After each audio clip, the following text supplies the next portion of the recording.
es hermana de Amparo con síndrome de Down, o sea, como ya especificando, ¿no? Ya para entrar de lleno, ¿les parece? Ok.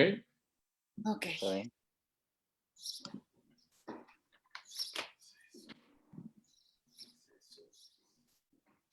Ya estamos.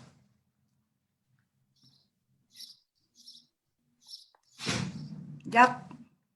Hola, ¿qué tal? Buenas tardes, buenos días. Estamos hoy transmitiendo en vivo y bueno, los estamos invitando a una plática que se llama Retrato de Hermanos.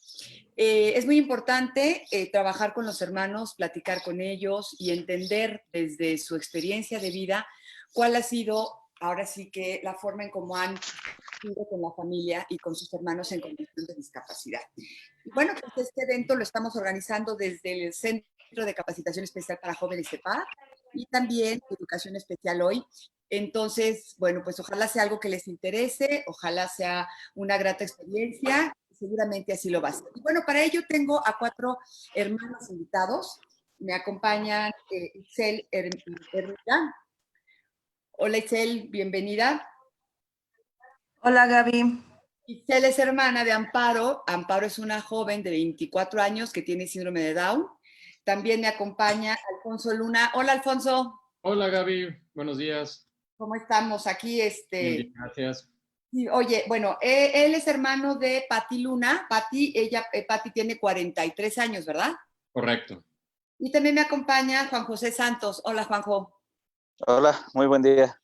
Él es hermano de Víctor Santos. Y bueno, pues aquí, como les digo, lo importante es, en los talleres de hermanos que manejo, pues surgen muchas preguntas, muchas inquietudes, y en ese tenor me gustaría manejar esta charla, esta plática. Entonces, ¿qué edad tenías, Itzel, cuando nace tu hermana? Yo tenía 9 años cuando nace Amparo. Tenía 9 años y ninguna idea sobre ni lo que era la discapacidad, ni lo que era el síndrome de Down, ni ningún contacto pues con una persona con discapacidad intelectual. Entonces sí fue algo totalmente nuevo e inesperado. Ok. Tú, Alfonso, ¿qué edad tenías cuando nació Pati? 3 años. Le llevo 3 años, yo tenía 3 años y pues igual que Itzel, a esa corta edad pues no tenía yo noción de la situación de mi hermana, ¿no? Eso fue con el pasar del tiempo. Ok, ella tiene parálisis cerebral, que me parece que no lo Correcto, tiene parálisis cerebral. En tu caso, Juan José, ¿qué edad tenías cuando nace tu hermano? Bueno, yo tenía 10 años. Ok. 10 años y pues igual, ¿no? O sea, no tenía ni idea qué pasaba con una persona así. Y lamentablemente pues nos tocó estar ahí y aprender. Ok, fíjese que esto es muy interesante. ¿Por qué? Porque eh, quisiera que ustedes recordaran un poquito, se fueran un poquito a esa época, ya que nace su hermano, ya que está con ustedes, ya que pasa más o menos ese momento del diagnóstico, ¿no? Entre que más o menos los papás reciben el diagnóstico, que sí, que si no, que es confirmado, etcétera, ¿no? Porque a veces lleva tiempo. ¿Qué percibían ustedes desde su lado, pues, como hermanos, ¿no? ¿Cómo percibían a sus papás? ¿Cómo los veían durante todo ese proceso, no? ¿Los veían angustiados, los veían preocupados? Quiero que ustedes me den esa visión de hermano de cómo veían a sus padres en todo ese proceso. No sé, Itzel. Para empezar, pues sí fue algo inesperado. Yo me acuerdo que cuando Amparo nació, pues a mí mi papá me dice que Amparo tenía síndrome de Down, bueno, tiene síndrome de Down, y pues para todos era algo pues muy raro, ¿no? Algo muy extraño de comprender, pero nunca lo vimos como algo negativo, porque a veces pasa que las familias ven a la discapacidad pues como un castigo o como una enfermedad. Entonces nosotros nunca lo percibimos de manera negativa, sino como algo que pues implicaba mayores retos, ¿no? Obviamente sí fue todo un proceso de ajuste en el que pues había que brindarle una atención especializada a Amparo. Amparo tenía muchos problemas de salud cuando nació. Nos decía, por ejemplo, que nunca iba a caminar, tenía muchos problemas de vías respiratorias.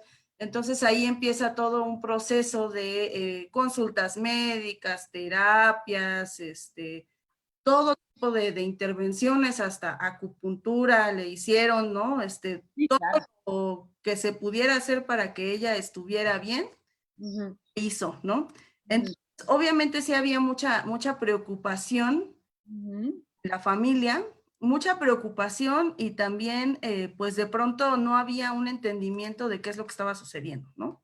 Ok. Ujú. Y pues se fuimos aprendiendo, ¿no? Sobre la marcha a manejar la situación. Ujú, ok. Alfonso, a ver, recuerda cuál era en ese momento, cómo veías a tus papás. Mira, como yo, bueno, yo estaba muy chico, ¿no? Como te comentaba, yo tenía 3 años.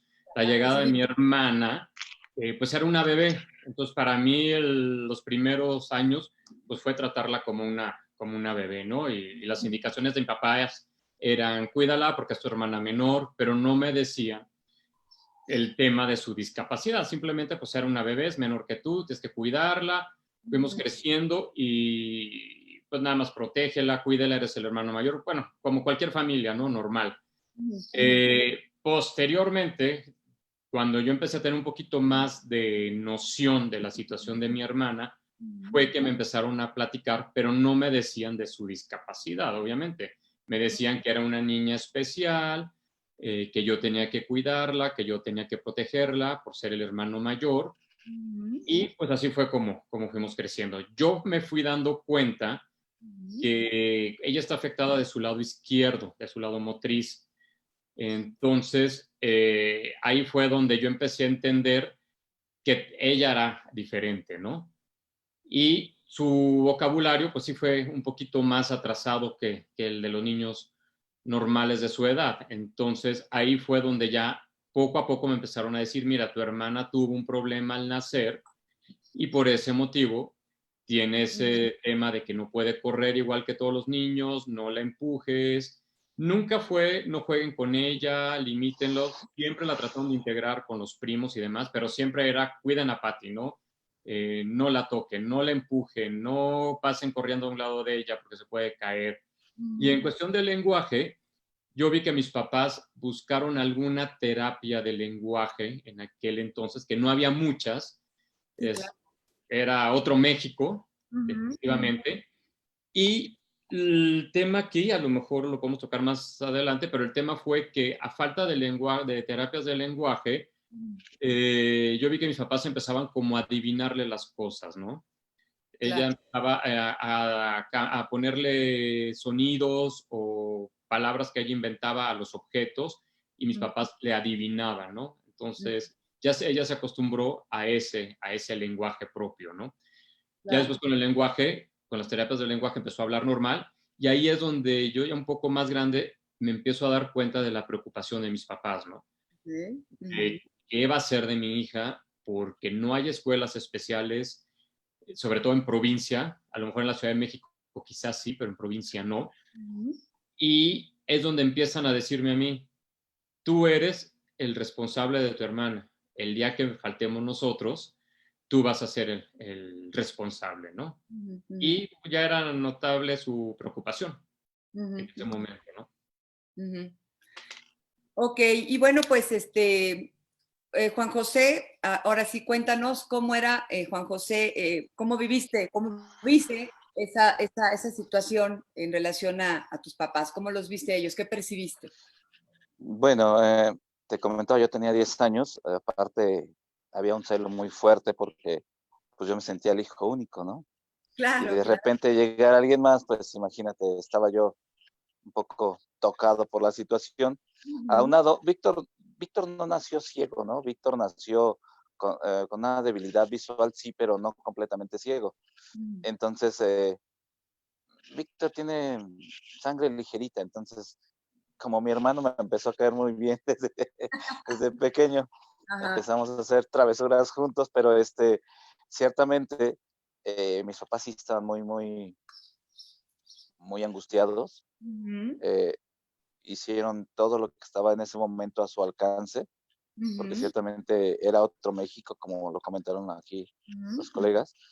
Y al final creo que hicieron muy bien, no se quedaron de brazos cruzados, buscaron toda la herramienta necesaria Ujú, para ujú. que Víctor el día de hoy pueda estar donde está y no se quedara estancado como pues que un niño ciego, ¿no? Claro. Hoy afortunadamente Víctor cuenta con muchísimas herramientas, es un cuate muy listo, educado, Ujú, que gracias a que sus papás no se rindieron, la ujú, preocupación los llevó a la ocupación y ujú. eso provocó que Víctor saliera adelante. Entonces sí hubo mucha preocupación, pero también hubo mucha ocupación por parte de ellos, ¿no? Claro, no, Y, eso es y, muy bueno. Ujú. y ciertamente, pues yo poco a poco con Víctor empezamos a interactuar cada vez más y finalmente, pues, hicimos muy buena dupla entre hermanos, él y yo. Ok, pues sí, entre hermanos, ahora sí que con todas las diferencias de edad, lo que sea, pues siempre es una relación muy, muy bonita, ¿no? Y bueno, Sí. ustedes notaron con toda esa experiencia que hubo un trato en un momento dado, se dio un trato diferente entre ustedes y su hermano con discapacidad. Poncho, Alfonso. Sí, sí, sí, sí, correcto, así es. Yo lo empecé a notar, ¿no? Había más atención, obviamente, hacia mi hermana y hacia sus necesidades. Mm, Eh, Cualquier cosa, como comenté hace un momento, era, si jugaba yo con ella como hermanos, era, cuidado, no le empujes, no seas brusco, pero ya era en exceso, ¿no? Era, si se caía, luego corrían a verla. Eh, Ella no movía, digamos, no movía un dedo en el sentido de que no tenía que levantar, por ejemplo, su cuarto, ¿no? ujú, Que ujú, lo ujú, podía hacer, pero no lo hacía, o sea, se lo hacían, ¿no? Mis papás. ujú, A diferencia de mí, ¿no? Yo sí tenía que recoger mis juguetes, yo sí tenía que poner mi ropa sucia en su lugar, y ella no, ella todo se lo hacían, ¿no? Y ujú. eso fue, pues prácticamente ha sido toda su vida, ¿no? Ok. Ujú. Entonces sí hubo un trato de alguna manera, a lo mejor involuntario, pero sí hubo un trato diferente, ¿no? Por la condición, por las preocupaciones, etcétera. En tu caso, Itzel. Sí, claro, ¿no? Sobre todo al tratarse de una discapacidad intelectual, pues definitivamente desde que Amparo nació, pues empieza, primero pues toda la vida de la familia pues empieza a girar alrededor de ella, ¿no? Mm, Alrededor de sus necesidades, de que había que llevarla al médico, de que había que llevarla a sus terapias, de que había que estar pendientes de lo que sucedía. Hasta cierto punto era lógico, ¿no? Por la situación que estábamos enfrentando, por su mala salud, pero también, pues algo que es muy común y que yo he escuchado, seguramente Juan José y Alfonso estarán de acuerdo conmigo, que de pronto pues los hermanos pasamos a segundo término, ¿no? Y a los papás pues se les olvida que también existimos, que también necesitamos tiempo para nosotros, que también necesitamos que ellos nos dediquen tiempo y todo empieza a girar alrededor de la persona con discapacidad. Hasta ahorita pues sigue habiendo un trato diferente, porque aparte pues hay muchas cosas que no puede hacer por su condición, pero hay muchas otras que sí, ¿no? Y que de pronto pues sí hay como cierta sobreprotección, porque le vaya a pasar algo, porque se vaya a caer, porque, o sea, cualquier cosa, ¿no? Entonces, sí hay un trato diferente que yo no creo que siempre sea negativo, ¿no? Porque definitivamente pues son personas que tienen una diferencia, que requieren cierta atención pues especial, claro. pero pues no tiene que ser así, son totalmente capaces de doblar su ropa, tender su cama, de colaborar en la casa y a veces los papás también impiden que ellos tengan esa participación por la cuestión de la discapacidad. Totalmente, es totalmente cierto. Juan José, a ver, cuéntanos Bueno, esto. Ujú, bueno, sí, siempre hubo preferencia por Víctor, es un caso normal, lo considero yo. ujú, Este, mm, Víctor fue un cuate que sí necesitaba mucha atención por la situación que estaba pasando y se fueron totalmente de ese lado, ¿no? ok, Totalmente, o sea, quedé borrado del mapa yo y sí fue difícil, estás niño, no entiendes muchas cosas y con el paso del tiempo obviamente vas madurando y vas entendiendo el porqué de las cosas. Al día de hoy, como les comenté en la plática anterior, yo no me arrepiento ni tengo ningún tipo de rencor ni resentimiento en contra de los papás, porque sé que hicieron lo que tenían que hacer. Hoy en día yo soy papá y también comprendo muchas cosas, y gracias a Víctor yo también crecí. O sea, Víctor me hizo crecer de alguna manera, ¿no? Maduré tan chico que yo también pude empezar a crecer a temprana edad, y es cosa que hoy en día pues agradezco definitivamente, ¿no?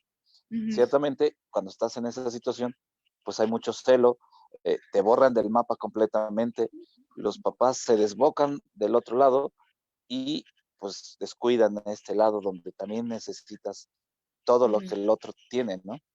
Claro, sí, fíjate que ese es un tema muy importante porque efectivamente en los talleres de hermanos mucho de lo que platicamos es esta parte, ¿no? ¿Cómo se sienten los hermanos? ¿Se sienten de desplazados? ¿Se sienten celosos? Pero aquí lo importante es que como hermanos podamos entender, y como lo dijo Juan José, que es parte del proceso, es parte del crecimiento que tanto hermanos como padres vamos a ir haciendo como familia, ¿no? Y que llega un punto en que tenemos que superarlo. O sea, superarlo es entenderlo, manejarlo, ¿no? Porque hay muchos hermanos que se quedan en el camino. Hay muchos hermanos que de pronto se van, o sea, en cuanto pueden, tienen la oportunidad, desaparecen. Entonces aquí me parece que es muy importante que los padres platiquen con sus hijos, se acerquen a ellos, y que si el hijo que no tiene discapacidad le dice, oye mamá, me haces caso, oye mamá, te quiero enseñar esto, no sé, que le llama la atención, la mamá o el papá tengan la capacidad de voltear y los tomen en cuenta. Yo creo que eso es algo bien importante, ¿no? Sabemos, como ustedes lo están diciendo, que es un proceso, pero en ese proceso sí necesitamos, me parece que las familias, esas herramientas como para poderlos tomar en cuenta, porque al final todo es un mecanismo, ¿no? Una maquinaria que va a ir avanzando, y no podemos hacer esto porque si soltamos, de repente, pues los hijos sí se sienten muy mal, ¿no? Y de veras llegan a no superar muchas veces este abandono, ¿no? Que de repente pueden sentir, y es algo bien importante, ¿no? Gaby, me gustaría comentar algo. Sí, claro. Te comentaba, me gustaría aportar algo también, aparte de lo que dicen Juan José e Itzel, de que pasa uno a segundo término, digamos, de alguna manera, ¿no? Y como bien dices, es entendible. En mi caso, no sé si a ustedes les haya pasado, en mi caso se volvieron más estrictos. No sé si sobreprotectores, porque la sobreprotección era con mi hermana, pero conmigo fueron muy estrictos en el sentido de que como yo soy, nada más somos dos, yo soy el hermano mayor, y obviamente, como dije hace rato, la responsabilidad de mi hermana iba a recaer en mí cuando ya mis papás no estuvieran. A mí me negaron muchas cosas, ¿no? En el sentido de viajes, por ejemplo, ¿no? Sí, claro. Irme a estudiar al extranjero era, no te puedes ir, porque si te llega a pasar algo, ¿qué vamos a hacer, no? Sí, totalmente. Tú no puedes faltar, a ti no te puede pasar nada, porque tú vas a ser el único responsable de tu hermana cuando nosotros no estemos, ¿no? Si salía yo a una fiesta con mis amigos, si me iba de reventón o de antro, lo mismo, ¿no? O sea, no puedes llegar demasiado tarde, no puedes hacer esto, porque no te puede suceder nada, ¿no? Entonces, a mí se me negaron muchas cosas en ese sentido por esa situación, ¿no? A mí no me podía pasar nada porque yo iba a ser el responsable de mi hermana cuando mis papás no. Sí, cada uno vive las cosas de manera diferente, y si de pronto los papás toman determinadas posturas, ¿no? De sobreprotección, a lo mejor a un hijo tratan de exigirle, ¿no? De todo lo que el otro a lo mejor no pudo, a lo mejor como compensar. Es todo un proceso, ¿no? Por eso es que se habla de etapas, se habla de procesos, y efectivamente no todos lo viven de la misma manera, y aquí lo rico de todo de esta plática es que nos estamos dando cuenta que cada uno lo vive de manera muy particular, ¿no? Y eso creo que es bien importante. ¿Alguien que quiera comentar algo más en este sentido? Pues en mi caso no fue así, ¿no? No hubo como una cuestión de que se nos dijera directamente a mí y a mi hermano. Tenemos otro hermano de 29 años, que se nos dijera directamente, es que ustedes pues se tienen que hacer cargo de Amparo cuando nosotros no estemos, o no hubo algo directo, pero sí desde chicos, pues se nos creó esta, pues como esta conciencia, ¿no? Y se empezó a generar este lazo de, pues bueno, algo en algún momento no vamos a estar, ¿no? Y alguien tiene que hacerse cargo de Amparo, ¿no? Por ser una persona dependiente que no va a poder estar sola. Entonces, nosotros solitos, pues fuimos creando como esa conciencia. No se nos impuso. Mi hermano, pues bueno, él vive en Alemania desde hace años, ¿no? En un momento se le dijo, pues es que no te puedes ir o tienes que estar aquí porque tienes que hacerte cargo de Amparo. No, siempre ha sido más como una cuestión de, pues de ir generando esa relación, ese lazo, para que nosotros pues tengamos esa conciencia de que pues tenemos que ver por Amparo, ¿no? De que... Claro, claro. Sí, sí, cada uno va, bueno, manejándolo de diferente manera. Y hablando de familia, cuando hablamos de la familia, sabemos que la familia nuclear, ¿no? Los papás, los hijos, ¿no? Es la que siempre va a estar ahí como apoyando, como trabajando, como haciendo cambios, etcétera. Pero ¿qué pasa con la familia extendida, no? En las reuniones que tengo con los hermanos, muchas veces ellos comentan que de repente cuando nace bueno, tienen al hermano con discapacidad, llega un momento en que la familia extendida, o sea, los primos, los tíos, se desaparecen. O sea, hay como un rechazo, hay como un decir, ¿sabes qué? Yo me desvinculo. ¿Vivieron algo así en su familia, Alfonso? Sí, no tan marcado como un rechazo como tal, pero sí digamos una apatía, ¿no? Falta de interés por la situación de mi hermana, ¿no? Digo, por mí no hay ningún problema, pero por mi hermana, ¿no? Para saber cómo está bien, si no le hace falta absolutamente nada. Cuando estaban, debo comentar que mis papás fallecieron hace 12 años. Cuando mis papás estaban, pues por obvias razones, las preguntas hasta sobraban, ¿no? Ni las hacían. Sí, claro. Cuando fallecieron mis papás, en ese momento toda la familia me dijo, tienes el apoyo, vamos a estar al pendiente de ustedes, te vamos a ayudar con Patty, etcétera. Al día de hoy, te puedo decir que después de 12 años, estamos como al principio. Exactamente igual. No hay ese interés tampoco. De repente alguna llamada de algún hermano de mi papá o hermana de mi mamá por saber cómo está, pero de ahí en fuera no hay ningún interés, ninguna preocupación que se haya manifestado por parte de ellos, o inclusive que me pregunten a mí directamente, oye, ¿qué va a pasar o qué has pensado el día que tú no estés, ¿no? Si tú llegas a faltar, ¿qué has pensado? ¿Qué va a ser de Patty? Nadie me ha preguntado, ¿no? Ni se han sentado conmigo a platicar sobre el tema. Entonces, como dicen al buen entendedor, pocas palabras. Claro, claro, sí. Yo tengo que ver por el futuro de Patty en caso de que yo ya no exista, yo ya no esté aquí, ¿qué va a ser de ella, no? Porque me queda claro que no la puedo, nadie se va a hacer responsable de ella, ¿no? De ninguna de las dos familias. Sí, totalmente. Y eso lo comento porque muchas veces, bueno, también he sabido de situaciones en las cuales de repente las familias pues se quedan solas, ¿no? La familia nuclear y las demás familias, o sea, los demás integrantes desaparecen, ¿no? O incluso son ellos mismos quienes rechazan a la persona con discapacidad. No te juntes con tu primo porque, o sea, es evidente. ¿Ustedes dos, Juan José e Itzel, vivieron algo parecido? Juan. Bueno, no, en mi caso no. Afortunadamente, Víctor, siempre contó con todo el apoyo de toda la familia.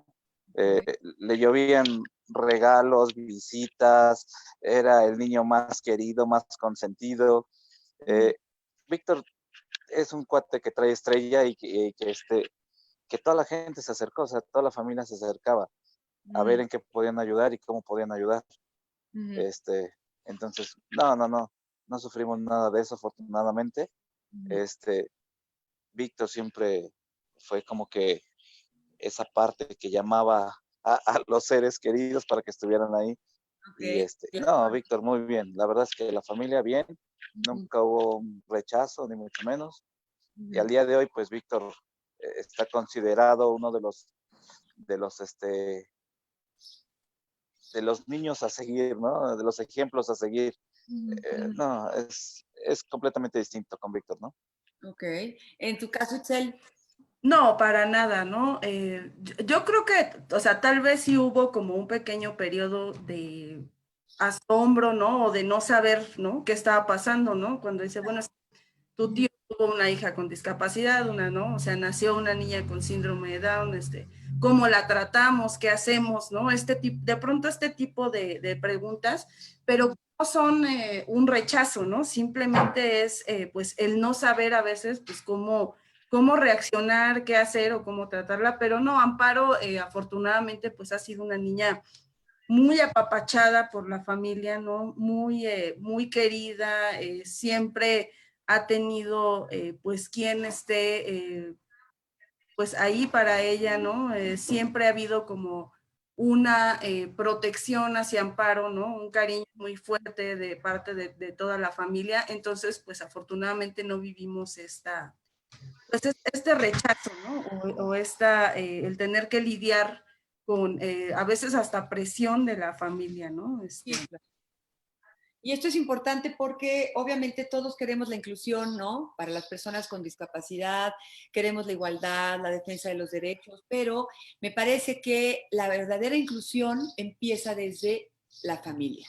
Una familia que incluye, una familia que acepta, ¿no? La condición de la persona, es una familia que va a poder aportar, que va a poder moverse, que va a poder, incluso con su ejemplo, con sus palabras, con sus conceptos e ideas hacia la discapacidad, ¿no? Obviamente con sus acciones, va a poder ir marcando el camino a todas las personas que están alrededor, ¿no? Desde el contexto de la familia, al contexto de la sociedad, de su trabajo, en fin, ¿no? Lugares donde se mueve. Y por eso es muy importante esta parte de la inclusión, ¿no? Y hablar de la familia, porque se habla mucho de la inclusión y que la sociedad sí entendemos que es una cuestión también cultural, ¿no? Muy profunda, muy arraigada en todo lo que es el pensamiento de las personas en relación a la cultura hacia la discapacidad, pero mucho tiene que ver la familia. Una familia que acepta, una familia que entiende, ¿no? Que dice, ok, va, ok, perfecto, está bien, adelante. Es una familia que va a poder, como decía Juan José, seguir adelante, ¿no? Dar un trato normal y poder continuar con todo esto, ¿no? Y ahora les pregunto, en toda la experiencia que ustedes tienen con una hermana de 43, una de 24 y otra de 34, 34. 34, como, con esa experiencia de vida que tienen, ¿qué tanto ha cambiado o qué tanto el país México como país, ¿no? Y la sociedad, qué tanto hemos avanzado en el tema de la inclusión, de la aceptación, del respeto, de todo eso? A ver, cuéntenme, digo, como experiencia de hermanos que han vivido con sus hermanos ya tantos años. Itzel. Híjole, yo creo que hemos avanzado en algunas cosas y hemos retrocedido en otras, ¿no? Ujú. Yo creo que ahora hay una noción, o al menos se tiene más presente en la sociedad que las personas con discapacidad existen, ¿no? Porque durante muchos años incluso era un tema tabú que muchas familias, pues hasta encerraban, ¿no? Al niño, a la niña y que nadie lo viera, que nadie supiera que existía, porque pues era pues un estigma, ¿no? ¿Cómo se iba a enterar la gente, el pueblo o el barrio que pues tenemos un hijo con discapacidad? Y si se trataba de una discapacidad intelectual o psicosocial, pues peor, ¿no? Porque hay más estigma. Yo Ujú. creo que sí se ha avanzado en esta visibilización de las personas con discapacidad, pero creo también que se ha retrocedido, por ejemplo, en cuestiones educativas, ¿no?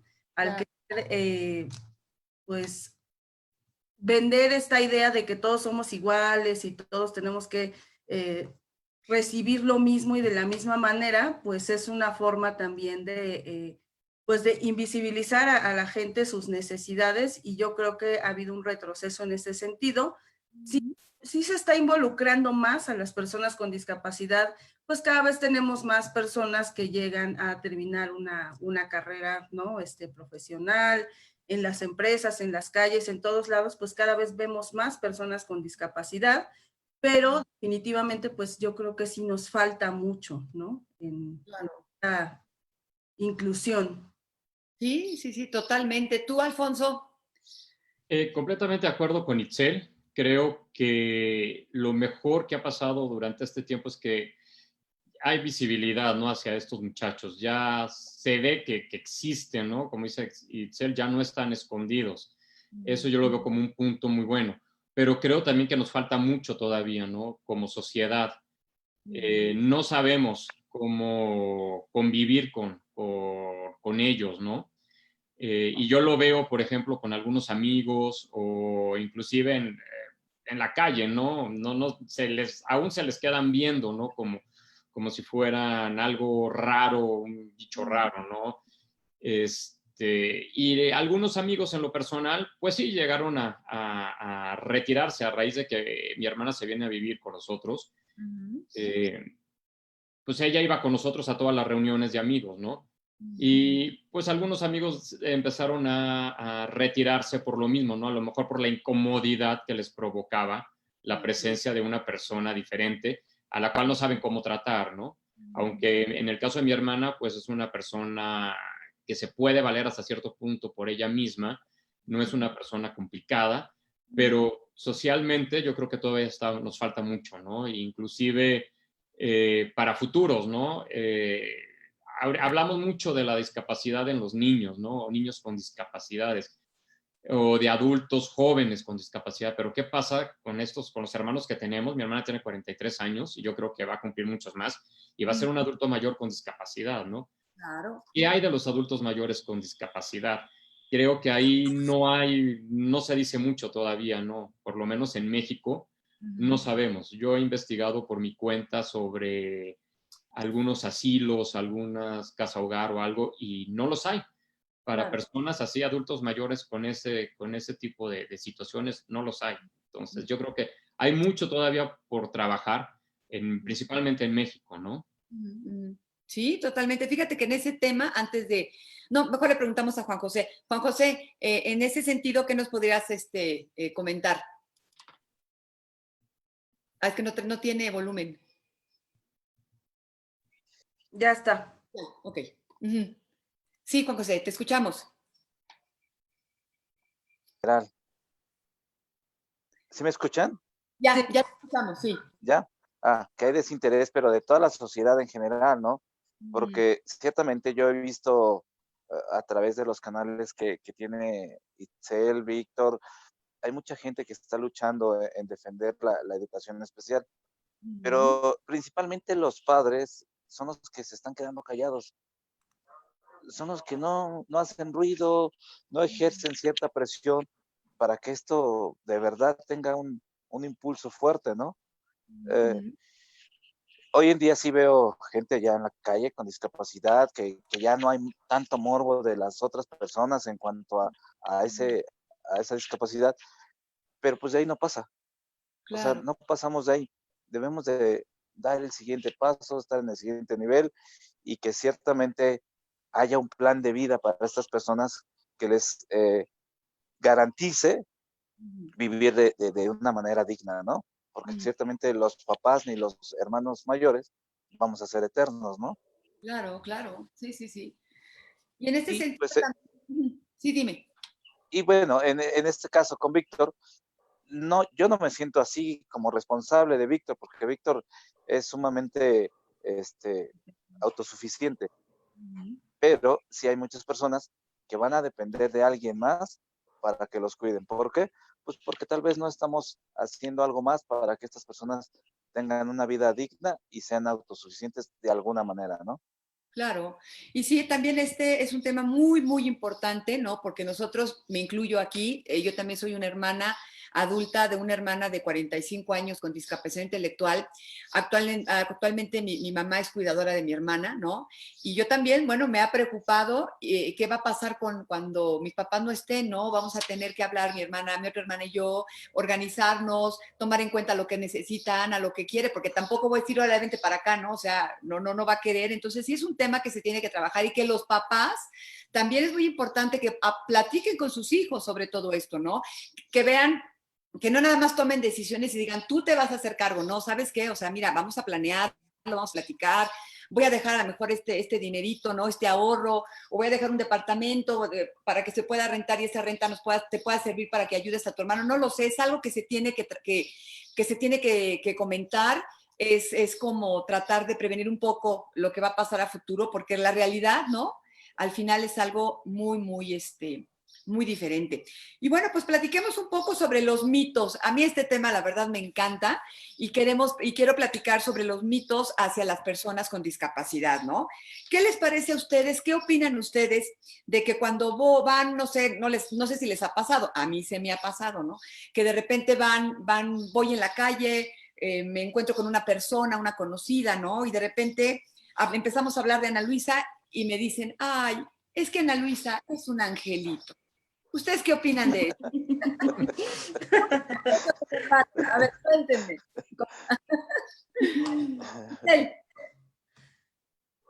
Pues diría una frase que muy popular por ahí, que no la conoce, que la compre, ¿verdad? Claro, claro. Porque pues esta cuestión de los angelitos es muy común, ¿no? Que Dios te mandó ese angelito, porque algo tienes que aprender, ¿no? O algo estás pagando, ¿no? Que es la otra. Es que Dios me castigó y por eso me puso esta dura prueba, ¿no? Por eso tengo un hijo, un hermano, un sobrino con discapacidad, ¿no? Yo creo que de pronto la gente olvida que pues las personas con discapacidad son personas y son seres humanos iguales que nosotros, ¿no? Claro. Sí es cierto que tienen sus particularidades, sí es cierto que tienen pues ciertas deficiencias, ciertas necesidades muy específicas, pero no dejan de ser seres humanos. Y como seres humanos que son, pues la educación, el contexto, la familia, pues influye en ellos igual que en cualquier persona. Es muy común, en mi caso con el síndrome de Down, ¿no? Que la gente diga, ay, es que los niños Down, aunque tiene 60 años, pero siguen diciendo un niño Down. O que todos los niños Down, es que todos los niños Down son bien cariñosos y bien sensibles y bien sociables y no es cierto, ¿no? Yo les digo, cuando me dicen, ay, es que las personas Down son bien cariñosas, yo les digo, bueno, pues te voy a presentar a Amparo, ¿no? A ver si Vive con ella es cierto, ¿no? Que te parece que es muy cariñoso. Entonces, definitivamente hay muchos mitos, ¿no? O que todos son muy buenos, o que todos son buena onda, ¿no? Todas las personas con discapacidad son buena onda.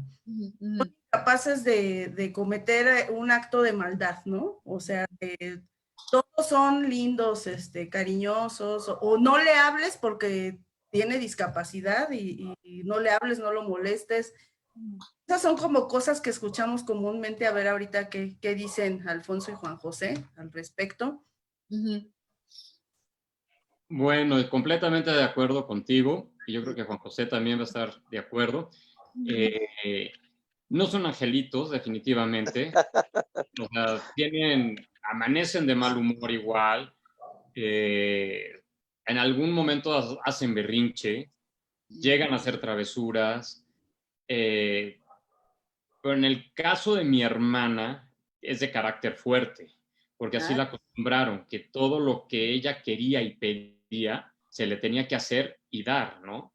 Entonces, cuando llega a vivir conmigo, pues esa situación cambió. Entonces sí hubo un choque, porque con nosotros tuvo que aprender a tender su cama, a doblar su ropa, a servirse su cereal, a cosas así tan básicas que mis papás le hacían, ¿no? Entonces, de ahí empezó a sacar, digamos, su carácter o fuerte, ¿no? Y cuando me dicen también, otra frase que te dicen, es que Dios manda pruebas solo a aquellos que las pueden soportar. Sí. Digo, no, o sea, créeme que no va así, ¿no? Cuando llegan a hablar, en el caso de una tía, ¿no? De que mi niña, y yo, ¿cuál niña? O sea, tiene 43 años, ya tiene canas, y te la voy a mandar a tu casa 3 meses sin boleto de regreso para que veas lo que es estar con ella todos los días, porque lo mismo piensan de que es de buen humor, que es muy linda, que es muy cariñosa, ¿no? Y sabe groserías, te dicen las groserías y te hace señas obscenas también, o sea, ¿dónde las aprendió? No lo sé, pero lo dicen. Les digo, a la gente no se lo dice, pero a mí en lo particular, sí, ¿no? A lo mejor por ser su hermano, sí lo hace, pero no, con las demás personas no lo hace, pero no es fácil. Estar con una persona con discapacidad no es miel sobre hojuelas, es muy difícil, ¿no? No nada más el carácter, sino todo lo que implica, las necesidades mismas que tiene, ¿no? También es complicado, ¿no? En tu caso, Juan José, ¿qué opinas de esto de los angelitos y de bueno? Definitivamente nada que ver, no son angelitos, no son más sensibles que tú, al contrario, son más hijos, ¿no? O sea, en el caso de Víctor, sí, no, Víctor tiene un carácter de la fregada completamente. Él se molesta si lo quieres atender diferente. Él no quiere ser atendido.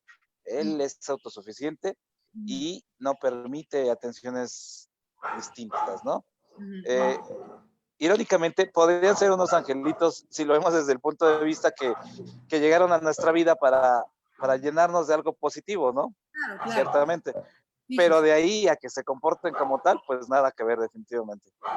Además, esta concepción de angelitos tiene mucho que ver con una cuestión religiosa, ¿no? De ver al angelito como algo con alitas, ¿no? Es un santo, como que es incapaz de hacer nada malo en relación al concepto. Y no es cierto, son personas como todos que tienen mal carácter, que pueden manifestarlo de diferentes maneras y no son angelitos, son personas. Otro mito que también es muy interesante que quiero preguntarles, esto también del niño eterno, ¿no? Es muy común, ay, mi niño, ¿no? Me habla una señora hace tiempo a CEPAC, me dice, ay, maestra, quiero que mi hijo entre a CEPAC porque quiero que trabaje. Y yo, sí.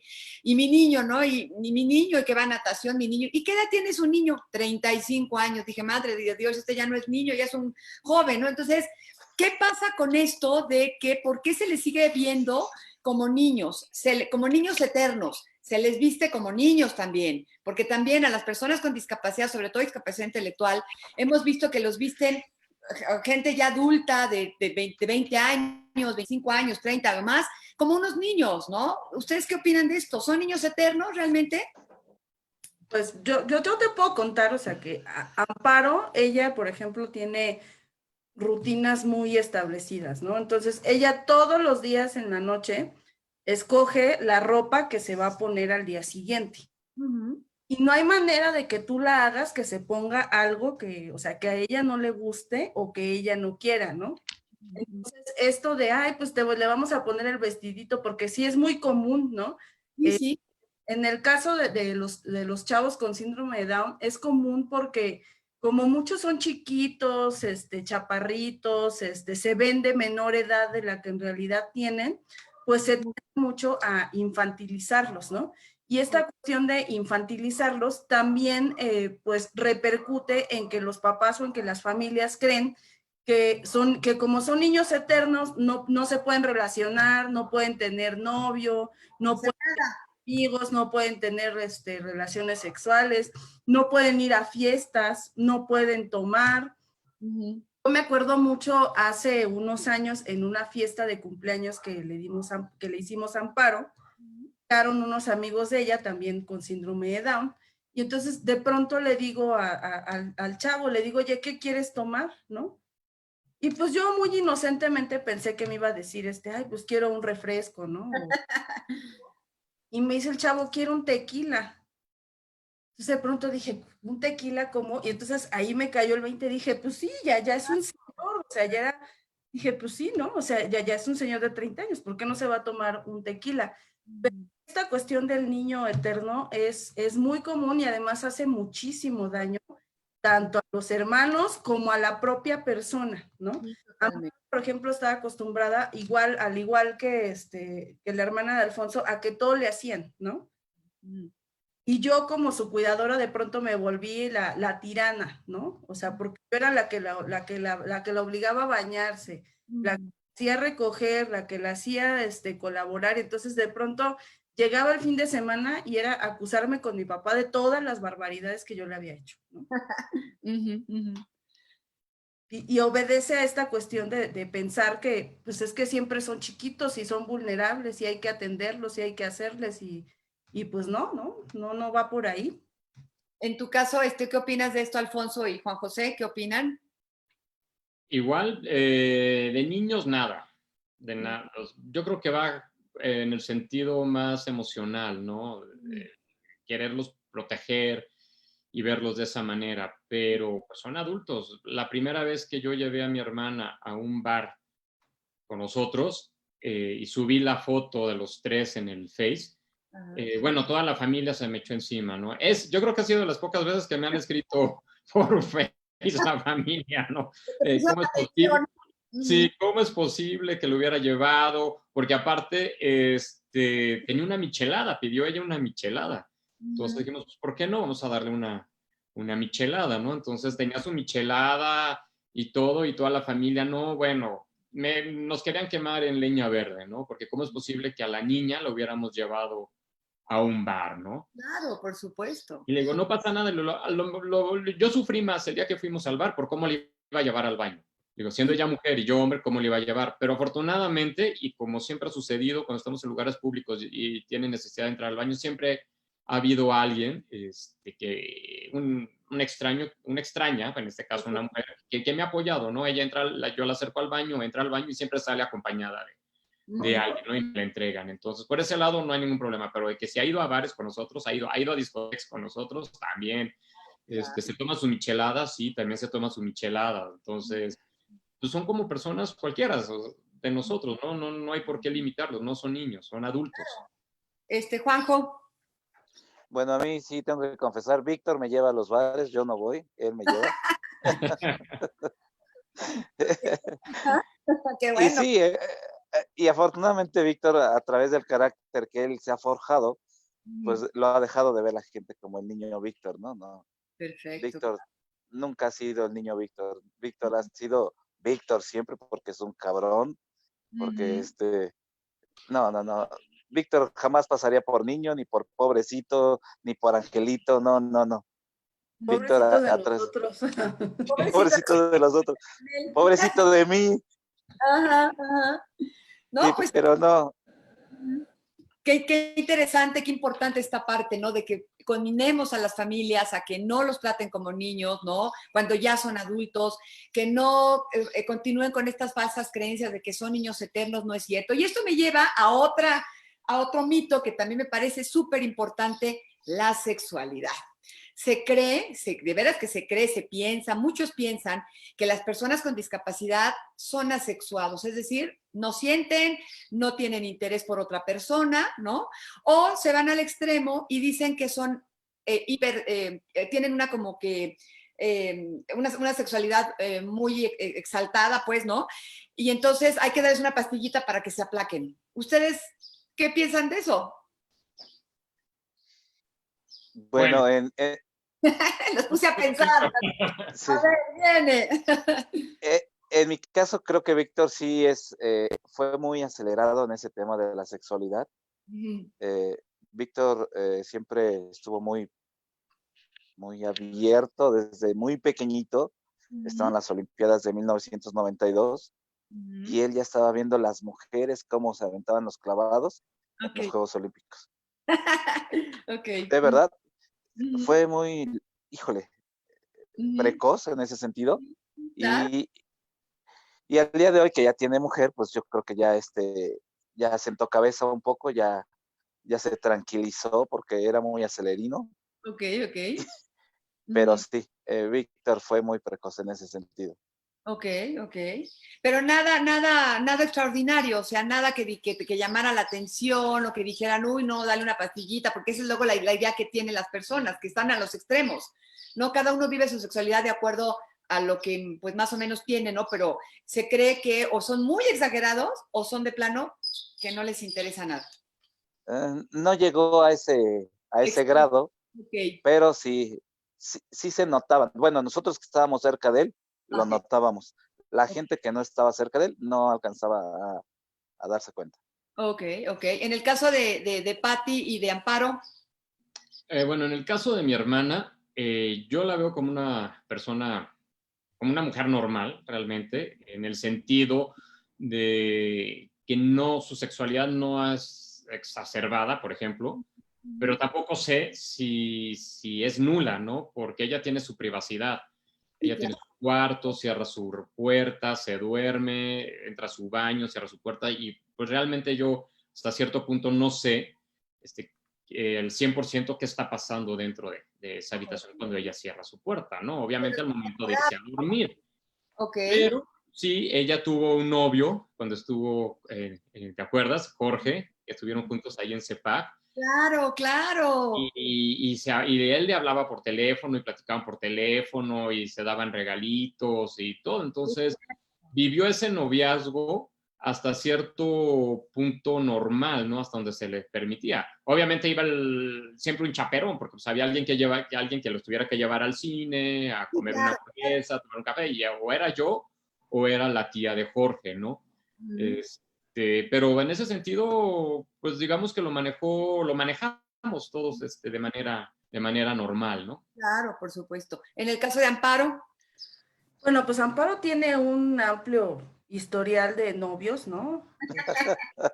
Creo que ha tenido más novios que yo, ándale, este, te van y a pegar. bueno, nosotros siempre hemos reconocido en ella, pues esa necesidad y ese derecho que tiene, ¿no? Claro, por supuesto. Ujú, A disfrutar de su sexualidad, de tener un novio.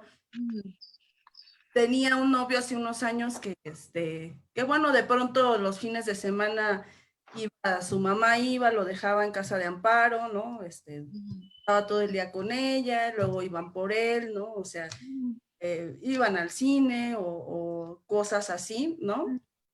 Y pues Amparo también tiene, pues, ella tiene 24 años, pero en muchos comportamientos, pues es como si fuera una niña pequeña, ¿no? Ujú, ujú, Entonces, de pronto, pues ahorita trae ese rollo de que pues cualquier actor de película, serie o eso es un novio, ¿no?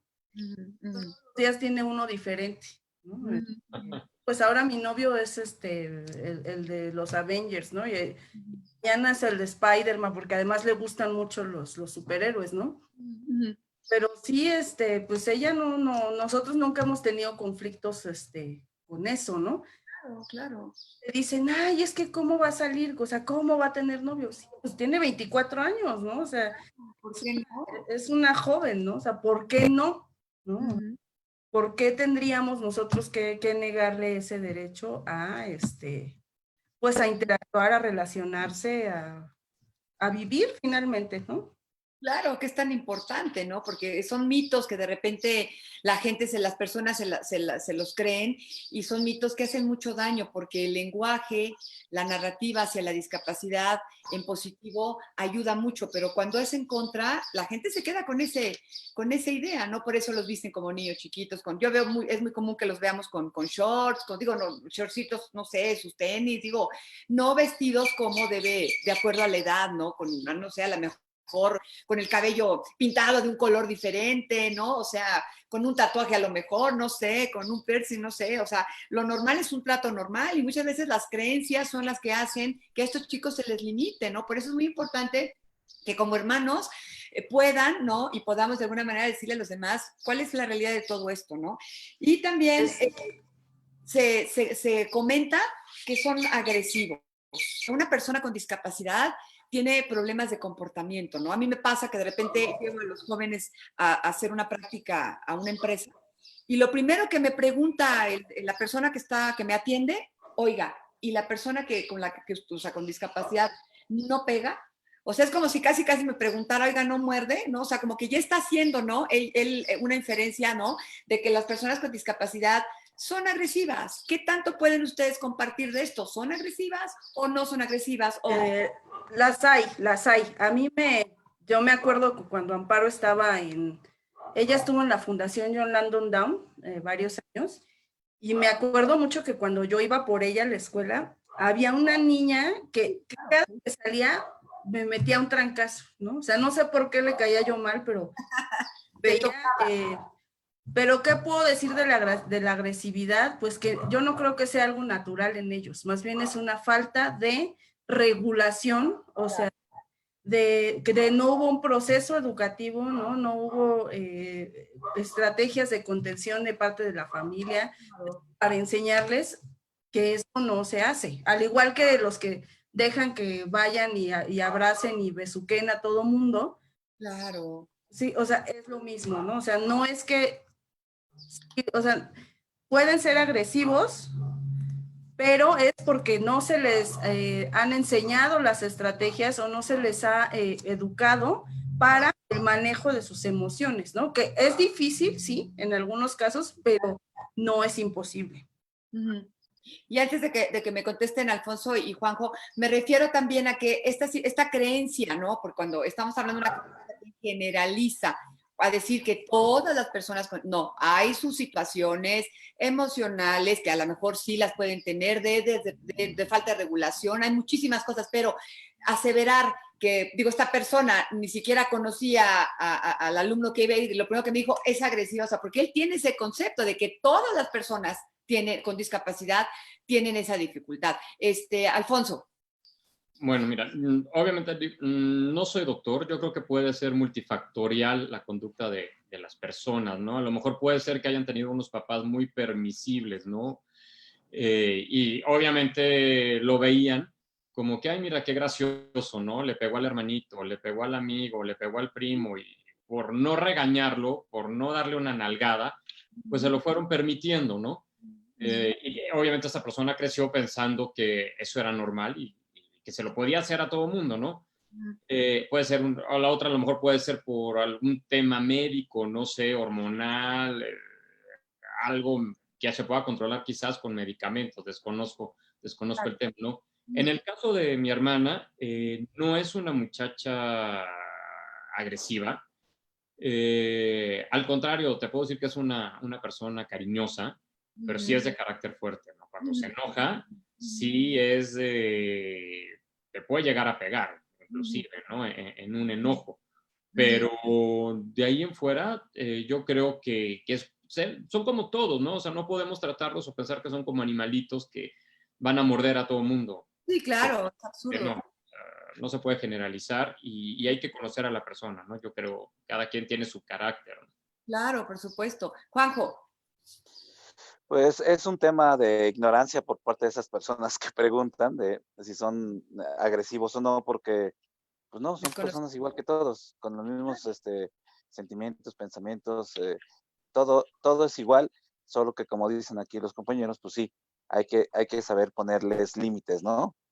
Claro. Educarlos de alguna manera, que pues si sueltan un manotazo, no está bien ese manotazo y no lo vuelvas a hacer, y ciertamente pues van creciendo con esa educación, pero no son agresivos en ningún sentido, y la gente que pregunta pues debería de informarse un poquito mejor. Por supuesto. Y esto es también muy interesante. ¿Por qué? Porque muchas veces las propias familias, en esta idea de que piden la inclusión, ¿no? Quieren que un trato igual, ¿no? Hacia las personas con discapacidad, pero muchas veces ellas son las primeras en hacer las diferencias, ¿no? Como que a veces hacen cosas y piden cosas que cualquier persona con discapacidad puede hacer o sin discapacidad, y esa parte me parece que es muy importante porque muchas veces eso es lo que limita, ¿no? El desempeño, el desenvolvimiento y la aceptación de una persona con discapacidad. Uno de los últimos temas, autonomía, ¿no? Yo recuerdo que cuando yo era jovencita, a los 14, 15 años, lo que yo deseaba era que mi hermana Ana Luisa fuera independiente, ¿no? hasta se me llenaba la boca de veras y se me hacían los ojos así enormes, que me sigue pasando, ¿no? Por la emoción de que mi hermana fuera independiente. Yo creía y yo deseaba que mi hermana fuera independiente, que creciera, que tuviera una carrera, digo, antes de que, bueno, viera todo lo que vivimos, ¿no? Que a lo mejor tuviera una familia, etcétera. Y al cabo del tiempo me di cuenta que Ana Luisa pues era diferente y que sus logros iban a ser diferentes y que no por eso iba a dejar de ser valiosa, iba a dejar de ser feliz, ¿no? ¿Ustedes qué piensan en este sentido de la autonomía de sus hermanos? Itzel. Híjole, yo creo que eso de la autonomía es un tema muy complicado. ¿Por qué? Quienes tenemos un hermano con una discapacidad que implica un alto grado de dependencia, obviamente siempre va a haber quien nos venda esta idea de la autonomía, de la independencia y de que ellos pueden lograr vivir solos y administrarse y andar solos en la calle, pero pues quienes estamos enfrentando la situación y conviviendo con ellos día a día, pues sabemos que no es cierto, ¿no? O sea que de pronto se romantiza mucho esta cuestión de la autonomía, ¿no? Sobre todo en el caso de discapacidad intelectual o algunas discapacidades psicosociales. En el caso de Amparo, pues yo puedo decir que Amparo es tan autónoma y tan independiente como puede ser debido a su condición, ¿no? Yo no estoy tan de acuerdo con eso que mencionabas hace rato de que lo normal es un trato normal, porque yo creo que precisamente ha sido esa intención normalizadora la que ha llevado a desconocer las particularidades de las personas con discapacidad. Digo, Amparo es totalmente capaz de levantarse, tender su cama, bañarse sola, ponerse crema, lavarse los dientes, vestirse sola, lavar ropa, lavar trastes, o sea, hace muchísimas cosas.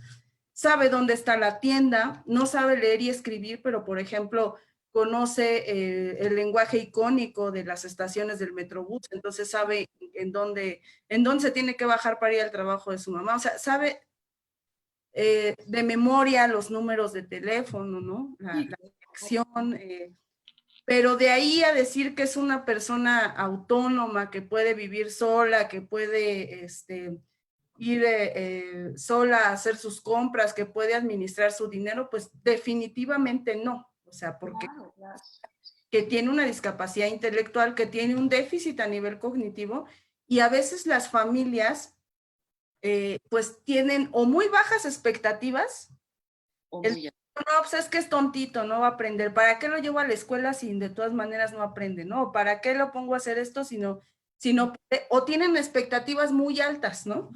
Tienen un hijo con discapacidad intelectual profunda y dicen, no, es que si lo llevo a la escuela inclusiva, va a llegar a ser astronauta, ¿no? Sí, claro, o se va a curar. Se va a curar, ¿no? Entonces, pues ahí también se necesita, yo creo que mucha orientación, mucho acompañamiento a las familias para procesar tanta información sobre la discapacidad y para también poner los pies en la tierra y saber qué tanto puede hacer la persona y qué tanto no puede hacer. Sí, fíjate, muy, muy interesante, muy real tu punto de vista. Alfonso, ¿qué opinas? Completamente de acuerdo nuevamente con Itzel. Creo que hay un punto aquí muy importante. A lo mejor yo lo veo diferente cuando la persona dice es que son personas con capacidades diferentes. No, son personas con discapacidad realmente. O sea, desde ahí hay que ubicarnos, ¿no? Y hay que ubicar a los padres, porque los padres, por lo general, se cierran, ¿no? O se ciegan por el motivo que sea, ¿no? ¿Qué más quisiera yo que mi hermana pudiera llegar en algún momento de su vida, ser independiente, autosuficiente o como le quieras llamar, ¿no? La realidad es que no va a ser así, nunca. Y aunque ella se puede, de alguna manera, atender o realizar actividades que le pueden beneficiar de alguna manera. O sea, ella se puede bañar sola, se puede vestir sola, se puede servir comida sola. Nunca va a cocinar, nunca va a ser contadora pública, licenciada, doctora, eso me queda claro, ¿no?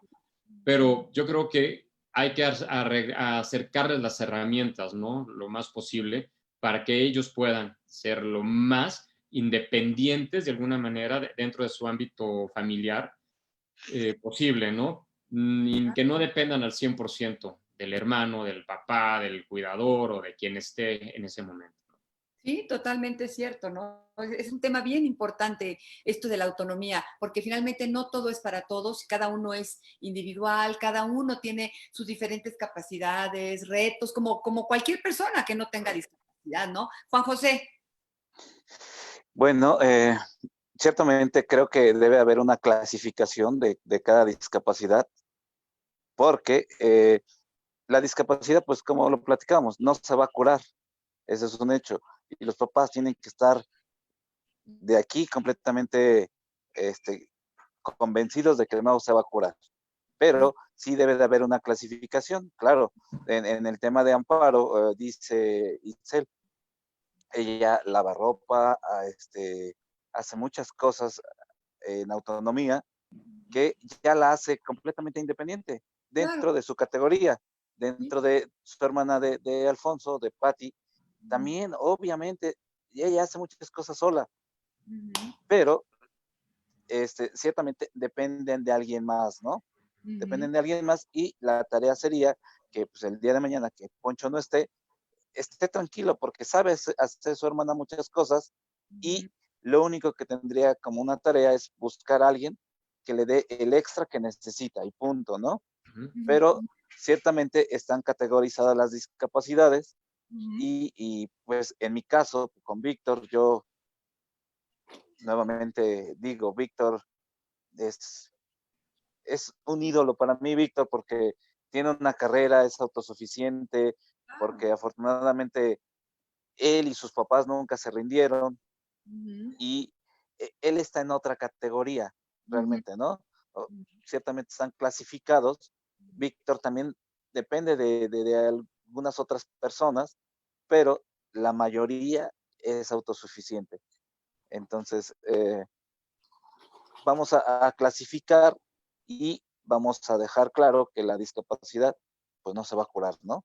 Pero Claro. sí tenemos la oportunidad de ir enfocándonos o ir alineando a esas personas a que, como son Itzel y Patty, sean autosuficientes dentro de su ámbito, ¿no? Claro, por supuesto, porque como dices, no es una cuestión de que se tenga que generalizar. Cada persona es distinta, ¿no?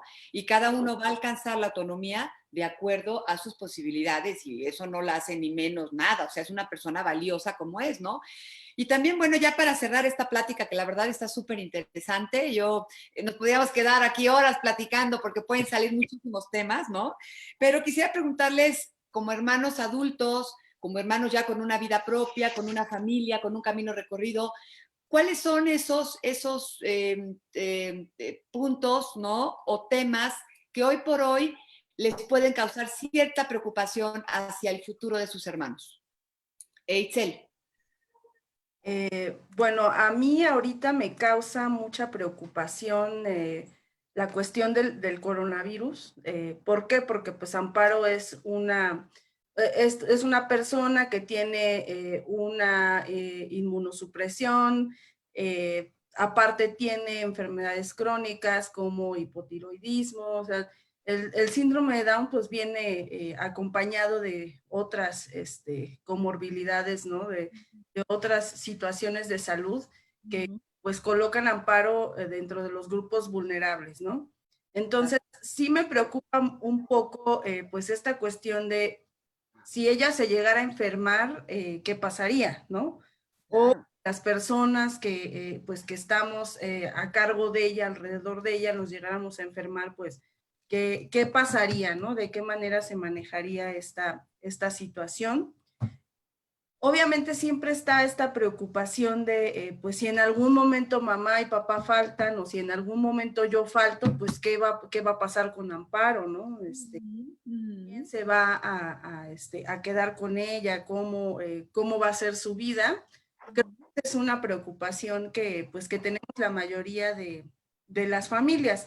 Seguramente Juan José, aunque Víctor es tan independiente, no tan autónomo, pues también de pronto ha pensado, pues qué pasaría si Víctor se quedara totalmente solo, ¿no? Había muchas más probabilidades de sobrevivir que, pues que Amparo, ¿no? O que Patty, pero pues no deja de ser una preocupación constante, ¿no? Entonces, esa sería ahorita mi preocupación, ¿no? ¿Hacia dónde va el país con toda esta crisis del coronavirus, ¿no? ¿Qué va a pasar? ¿Cuándo va a terminar este aislamiento, ¿no? Y qué va a pasar con Amparo, ¿no? Es una preocupación mundial, totalmente. Alfonso. Bueno, completamente de acuerdo nuevamente. Creo que el tema de salud es muy importante, ¿no? Me preocupa mucho la salud de mi hermana. ¿Qué puede llegar a pasar, ¿no? Con su salud en todos los sentidos. Ahora, por los momentos que estamos pasando, pues obviamente con mayor razón. ¿Qué puede pasar con mi salud? ¿O qué puede pasar cuando yo ya no esté aquí, ¿no? De hecho, esto ya lo hemos platicado en familia. En familia me refiero a mi pareja y a mí. Realmente en familia somos nosotros tres nada más, incluyendo a mi hermana. Entonces, sí hemos platicado qué pasaría si yo no estuviera, qué pasaría si él no estuviera, qué pasaría si nos morimos los dos y se queda mi hermana sola. Claro. Todo ese tipo de situaciones, pues obviamente me preocupan y ocupan. Sí. No estoy nada más tronándome los dedos o desvelándome en las madrugadas pensando en los posibles escenarios, sino que hemos buscado, ¿no? Y alternativas, opciones, donde ella pudiera llegar a estar, en el caso de que nosotros no estuviéramos, ¿no? Donde se le pudieran facilitar pues, la atención médica que necesita, los medicamentos, se le administren los medicamentos que ella requiere, obviamente. Pues esté bien atendida en cuestión de alimentación, vestido, limpieza, todo eso, ¿no? Ella estuvo en un internado en la Ciudad de México, estuvo muy bien, estuvo muy contenta. Ahorita está acá con nosotros en Puebla. Pero yo creo definitivamente que mi hermana, ya pasando todo esto, tendrá que regresar si no a ese lugar, a otro similar, por su bien, ¿no? Le ayuda mucho a ella, ¿no? Estar con personas como ella, en un mundo en el que se entienden perfectamente bien entre ellos, en un mundo en donde está las 24 horas del día atendida, hay gente que está ahí exclusivamente para apoyarlos, cosa que pues uno como hermano no lo puedes hacer porque o tienes que trabajar o tienes actividades diferentes y no puedes estar ahí las 24 horas del día. En definitiva, yo creo que ese va a ser el futuro de mi hermana, ¿no? Regresar a un lugar así, no sé si aquí en Puebla, en la Ciudad de México o en donde esté, pero que ella quiere estar, ¿no? Tú decías, Gaby, en algún momento que a lo mejor Ana pues, no se quisiera ir contigo a vivir, ¿no? Hay que preguntarles. Cuando mi hermana se fue al internado fue porque ella tomó la decisión de que quería cambiar de escuela. Y dije, bueno, pues a lo mejor es el momento, la llevé, vio varias opciones y ella escogió ese lugar. Después me dijo que ya no quería estar ahí, perfecto, ya no hay ningún problema, pero en definitiva va a tener que regresar a un lugar así, el que ella escoja, el que ella se sienta a gusto y en el que yo sepa y pueda estar tranquilo de que va a estar bien atendida en todas sus necesidades, ¿no? Claro, que si llega a suceder algo y yo no estoy, por lo menos sé que ella va a estar ahí por el resto de su vida, ¿no? El tiempo que tenga que estar aquí, ¿no? Claro, la importancia de planear y de hablar de estos temas, de no decir, es que esto no se habla, ¿no? Hablar de la realidad, del futuro, pero partiendo del presente. Juanjo. Bueno, pues en mi caso, ciertamente a mí me preocuparía o me preocupa hoy en día de Víctor es que hay mucha gente bárbara en la calle, hay mucha barbaridad. Hay mucha gente que parece zombie caminando, que Víctor, con la discapacidad que tiene, pues sí requiere de personas que sean respetuosas en todo sentido. Y simplemente al atravesarse una calle y te encuentras un bárbaro que va leyendo el teléfono, va borracho, va como tú quieras, puede ser que pues tenga un accidente, Víctor. Porque hoy en día la gente en la calle camina tipo zombie. Hay muchos zombies en la calle hoy en día. Mucha gente que no tiene respeto, mucha gente que le vale gorro todo, que por cualquier cosa no les interesa si estás discapacitado o no, si eres decente o no, si dices groserías o no, simplemente te agreden. Pues, la sociedad está hecha pomada en todos sentidos y esa es la preocupación que yo tendría con Víctor, ¿no? Ciertamente, pues hay muchas enfermedades hoy en día que que a todos nos pueden atacar definitivamente, pero considerando que Víctor es un roble completamente, esa parte me tiene un poco tranquilo, pero la parte de la barbaridad de la gente en la calle es la que me hace que esté yo preocupado constantemente, ¿no? Claro. Porque Víctor a veces abusa de la buena estrella que trae y se cree invencible y no pasa nada y va y viene, Ajá. pero no se da cuenta de los zombies que hay en la calle. Yo les llamo zombies porque considero que ya no traen nada aquí, andan caminando por inercia nada más. Sí. Gaby, que creo que antes de cerrar, no sé si te parece que leamos algunos de los comentarios que han dejado. Sí, claro que sí, cómo no. Adelante. Son muchos, entonces, a ver, vamos a ver, sí, muy bien. Comentarios, dice aquí, saludos de Tabasco, del Centro de Atención Múltiple número 6.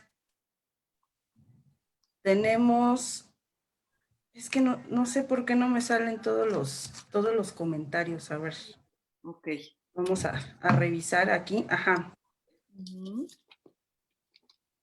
Dice que es muy difícil cuando la discapacidad es invisible, nos dice Ángeles Montana, como en el caso del síndrome de Asperger.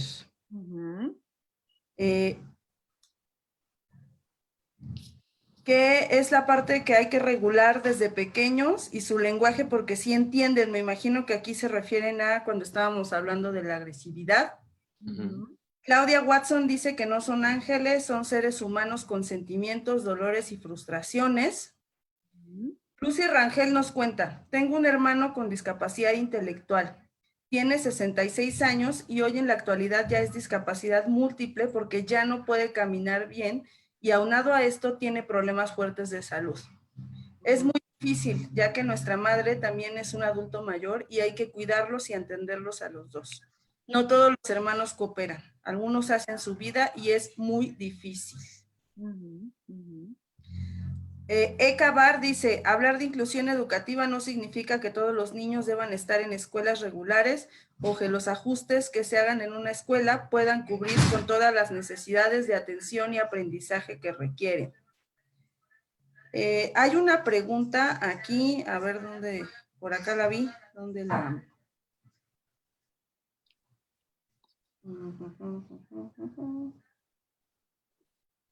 Dice, en México como en otros países, el cuidado de los hermanos con discapacidad después de que los padres fallecen queda en manos de los hermanos. Esto es lo normalizado.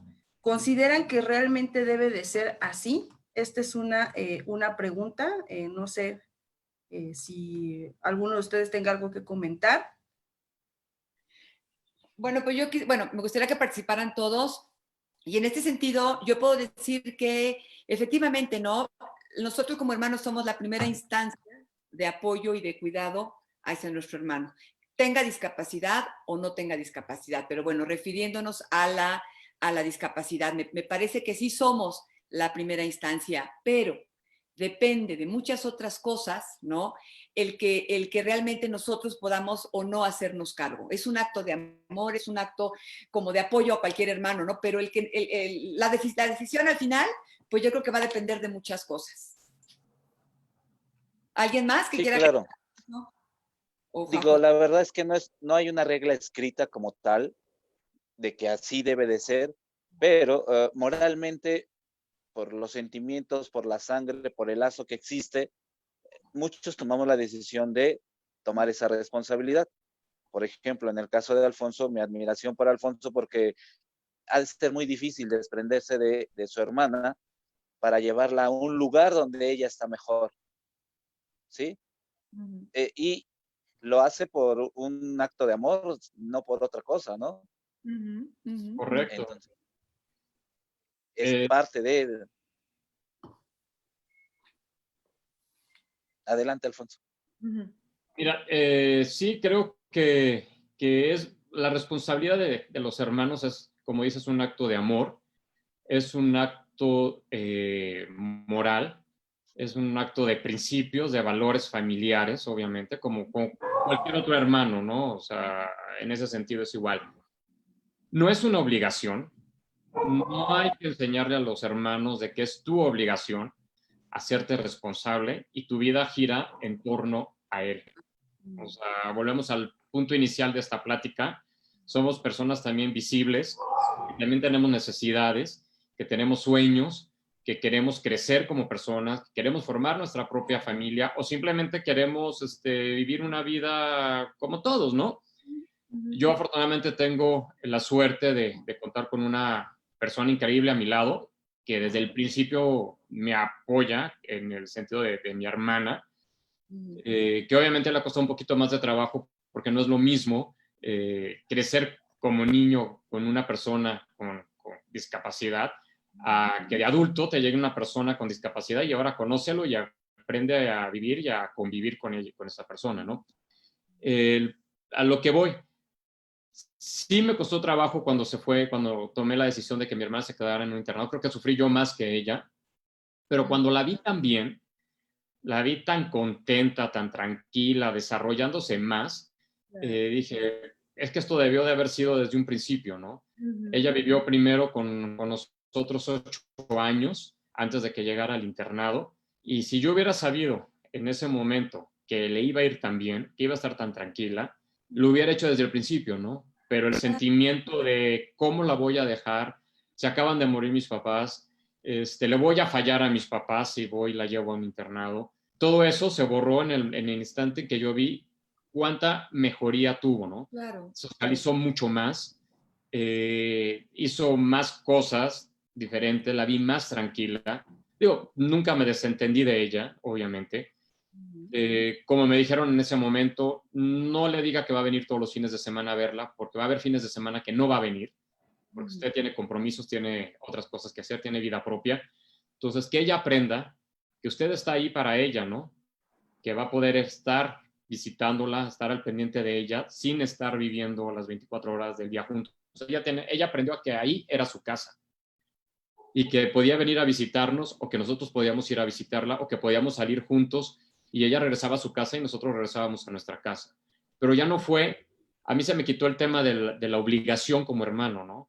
Claro. Ya lo vi como un acto de amor, ¿no? Como estoy haciendo algo bien para ella. Y obviamente eso trajo una tranquilidad para mí como persona, una tranquilidad en mi trabajo, una tranquilidad en mi relación de pareja, porque ya pude volver a tomar una rutina normal como cualquier persona, ¿no? Y mi hermana, pues hasta el día de hoy no ha estado desatendida para nada. Y creo, yo podría recomendar a las familias que lo platiquen, ¿no? Que se reúnan los papás con los hijos, platiquen con los hijos, les pregunten qué quieren hacer de su vida. Porque como bien decía Itzel, habrá hermanos que definitivamente quieran hacer su vida y no quieran estar ahí, ¿no? Y es muy válido. Y habrá hermanos que digan, yo tomo el toro por los cuernos y se viene conmigo, y también es muy válido. Y habrá otros que digamos, vamos a buscar opciones, ¿no? Claro, totalmente. Itzel. Yo creo que, pues no, definitivamente no es una obligación de los hermanos el cuidar al hermano o el hacernos cargo de él, pero sí creo también que es una cuestión cultural, ¿no? Y una cuestión muy complicada en las condiciones en las que está el país, ¿no? Yo también, pues, formo parte de una red que se llama la Red Yo Cuido México, ¿no? Donde hay familias de personas con discapacidad o de personas con dependencia, y de pronto no es como tan fácil porque no hay estas opciones, ¿no? O sea, seguramente muchas familias quisieran tener una opción donde su hijo pudiera estar a lo mejor ciertas horas al día, ¿no? Y que eso les permitiera a las mamás, a los papás hacer pues muchas otras cosas, pero las condiciones en las que está el país pues nos obligan a pues que sea la mamá, que sea la abuelita o que sea el hermano quien se haga cargo. Sí, sí, sí. A lo mejor no es una imposición, pero es algo que tú aceptas y asumes porque no hay muchas opciones para el cuidado, ¿no? Además de que hay un mito muy fuerte, un rechazo muy fuerte a lo que llaman institucionalización, donde se considera que llevar a la persona a un internado o a un lugar, como en el caso de Patty, pues es violar sus derechos, es deshacerte de él, es no querer cuidarlo, o sea, sin ponerte a pensar en que hay casos, como el caso de Patty, donde pues es lo mejor y donde ella está a gusto y donde ella, entonces, y aquí en México ahorita está todo ese rollo, ¿no? De que no a la institucionalización, no a los lugares donde vivan puras personas con discapacidad, aunque en realidad eso sea lo que necesiten, ¿no? Lo que sea mejor para ellos y que habría que verlo caso por caso, ¿no? Pero no es una obligación de los hermanos, tampoco creo que se deba manejar por ahí, porque también en la forma, dicen que en la forma de pedir está el dar, ¿no? Entonces, si tú a tu hijo desde chiquito le dices, es que te tienes que hacer algo de tu hermano, y ¿por qué es tu obligación? Porque él tiene discapacidad y porque tú, pues en lugar de que lo invites, lo involucres para el cuidado, pues lo que haces es generar un rechazo de, pues, ¿yo por qué? ¿No? Claro, claro. Sí, como bien dices, ¿no? Hay incluso, yo he conocido familias que de pronto en este tema, ¿no? Del futuro, tienen, por ejemplo, al hijo mayor con discapacidad. O a lo mejor, y aparte tienen otro en medio sin discapacidad, y tienen otro hijo expresamente, el menor, para cuidar al hijo con discapacidad. Entonces, ese niño, ¿te imaginas ya lo que trae encima desde que nace? Ya le dijeron, tú te naciste para hacerte cargo de tu hermano. Obviamente ese niño, en cuanto sea posible, mira, va a desaparecer, ¿no? Entonces sí Claro. hay que verlo de acuerdo a las circunstancias, no es una obligación, ¿no? Y sí se tiene que quitar esa idea de que tú te vas a hacer cargo, ¿no? No es una obligación, es una responsabilidad, un acto de amor, corresponsabilidad también, ¿no? Pero que sea una responsabilidad, o sea, una obligación, híjole, yo he visto en el taller de hermanos cómo cuando se los imponen a la primera de cambio, desaparecen. Entonces, yo creo que sí hay que ser muy cuidadosos con esa situación. Juan José. Ay, espérate, porque estás, No trae sonido. Ya. ya. Ay, otra vez se puso el, a ver, ya. ¿Ya? Ya estoy. Ya. No, ya les comentaba, no es una obligación ciertamente y tiene mucho que ver con la relación que se lleve como familia en ese momento, ¿no? También. Yo antes, por ejemplo, veía que los papás estaban acá arriba y los hijos tenían la obligación de superar al papá. Y así sucesivamente. Hoy en día, el hijo ya no supera al papá, el hijo del hijo ya no supera a ese papá y la sociedad se va cayendo. Entonces, yo creo que ciertamente en este tipo de situaciones tenemos que reforzar todos estos valores desde casa, ¿no? Claro. No es una regla escrita, no es una obligación tampoco, pero ciertamente hay actos de moral, de sangre, de todo eso que conlleva a que tú puedas tomar de cierta manera esa responsabilidad.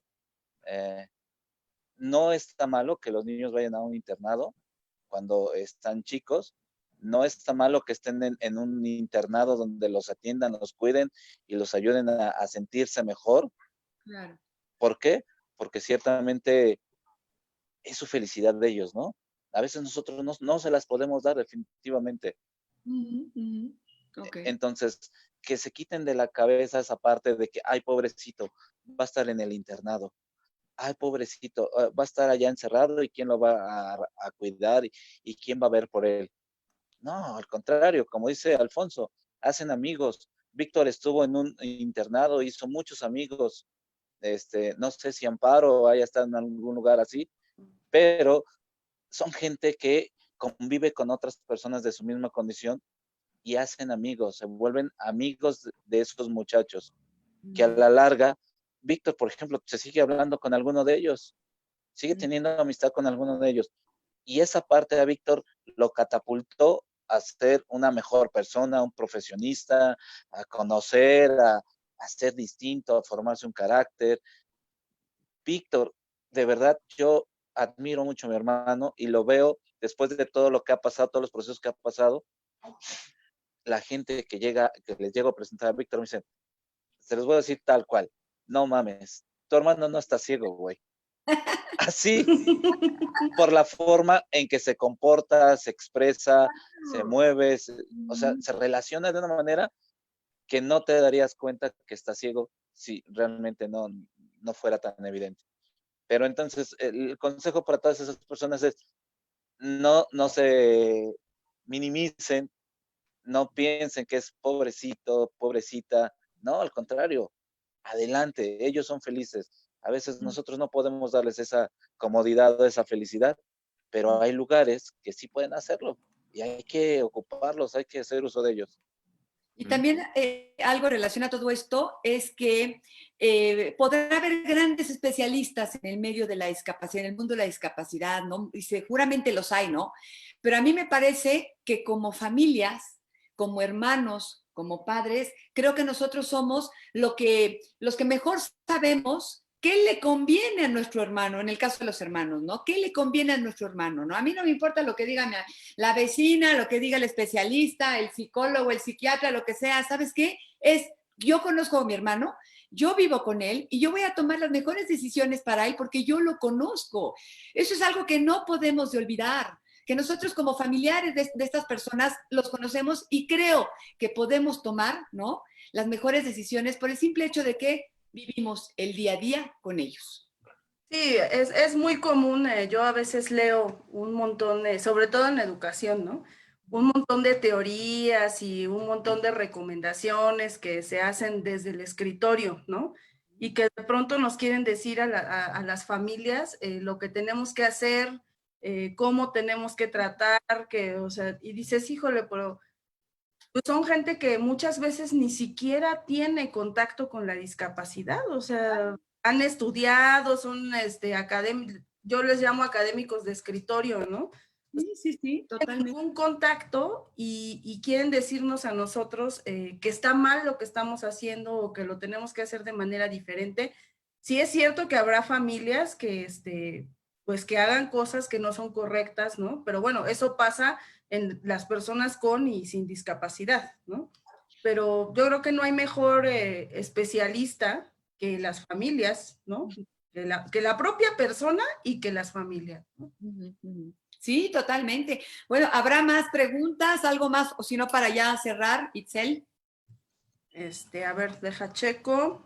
Está muy interesante y muy bueno esto, pero este tema da para mucho, yo lo sé. Pues hay 43 comentarios, pero pues leerlos todos sería un poco difícil. Hay muchas felicitaciones. Muchas felicitaciones por el programa.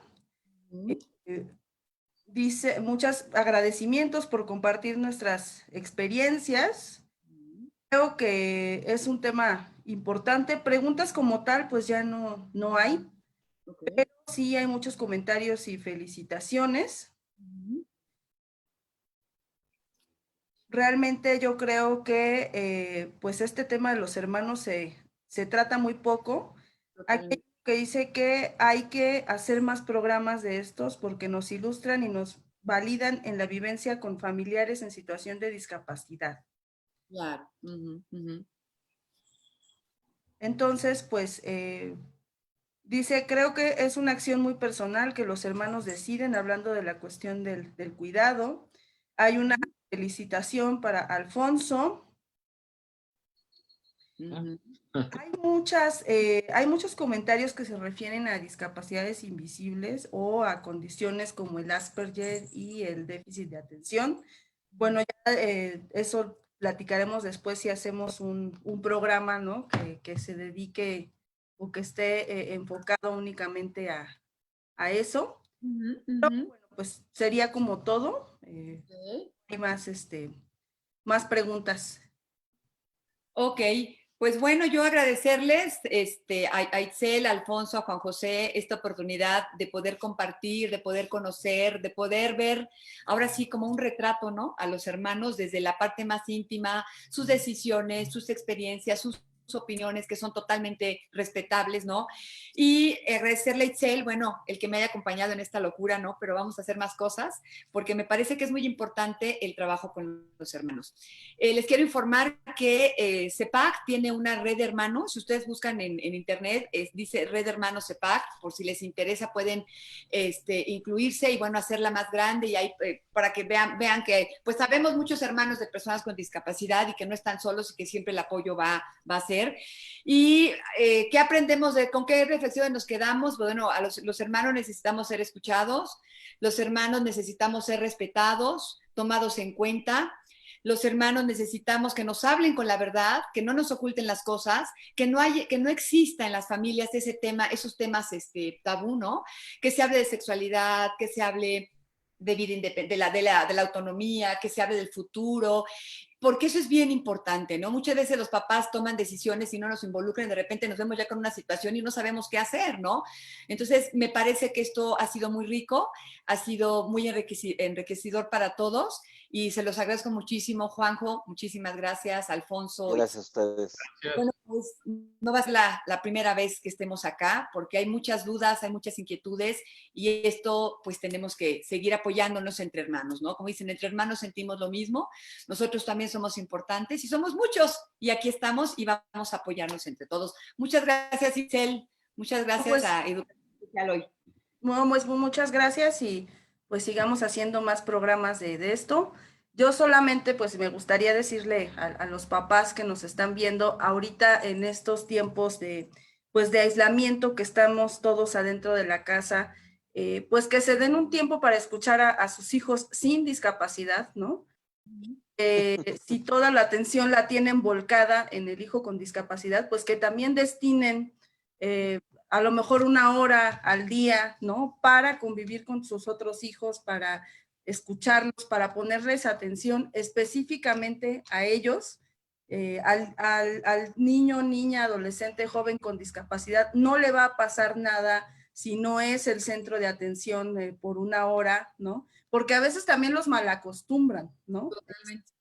Amparo, por ejemplo, tenía la mala costumbre de que cuando estaba platicando su mamá o alguien y ella no era el centro de atención, empezaba a interrumpir o sea, pero es porque los tenemos muy mal acostumbrados a que ellos son los únicos que importan y a que ellos son. Entonces, papás, pues también pongan atención en esto y dedíquenles a sus otros hijos pues tiempo y denles la importancia que merecen y la que tienen dentro de la familia.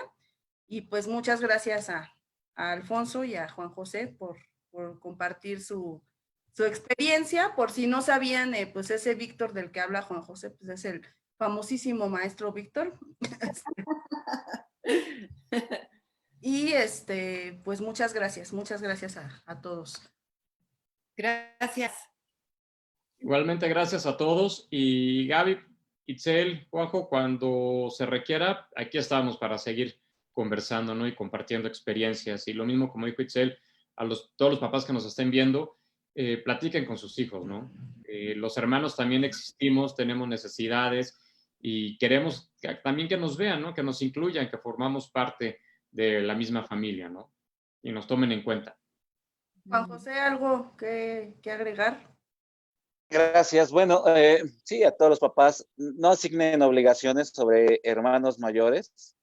Denles la oportunidad de que ellos tomen la decisión, porque si no, en vez de tener una discapacidad, van a tener dos. Una por falta de atención y otra por situaciones naturales, ¿no? Entonces, por favor, tomen en cuenta a todos sus hijos, todos tienen el mismo valor y apóyenlos de la misma manera a todos, ¿no? Excelente.